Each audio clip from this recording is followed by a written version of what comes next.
Mapagpalang araw po sa ating lahat.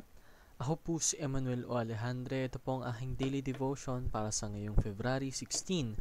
And for today, we are going to talk about kung okay lang bang makinig ng mga secular songs. And this is pertaining to the topic of common grace, and which we will learn more about in our verse for today, which is 1 Corinthians chapter 5 verses 9 to 10, na nagsasabing, I wrote to you in my letter not to associate with sexually immoral people.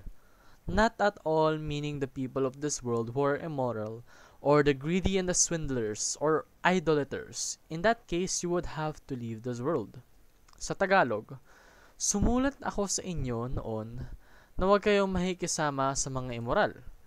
Hindi ko tinutukoy dito ang mga taong hindi sumasampalataya sa Diyos, ang mga immoral, sakim, magnanakaw, at sumasamba sa Diyos-Diyosan. Dahil kung iiwasan niyo sila, kinakailangan niyo talagang umalis sa mundong ito. So, sinasabi po rito na the world is filled with people that are immoral, that are greedy, that are swindlers, or that are people that serve fake gods. And sadly, the people that are in that category are too much that you, as a believer of Christ, find it unavoidable to encounter these people.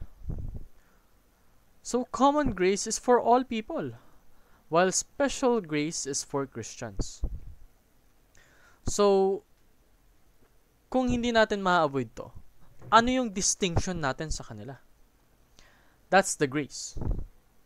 Because God uses both Christians and non-Christians for human flourishing, but God has different types of grace for each person. And in doing so, even though there is division, it's still something that is trivial. Because Christians must collaborate with non-believers for the common good. This means that we, as the believers of God, must and should collaborate with those that do not believe Christ for the greater good. So be sensitive to God's work through all people. Be thankful for God's common grace and be open to work with anyone for the common good. This means that us Christians should not be close-minded towards the people that have sinned, that continue to sin, that those who are not willing to repent. And we should be welcome for the glory of God. Yun lamang po ang aking daily devotion. Maraming salamat sa pakikinig. Pagpalain po tayong lahat and let us all give glory to God.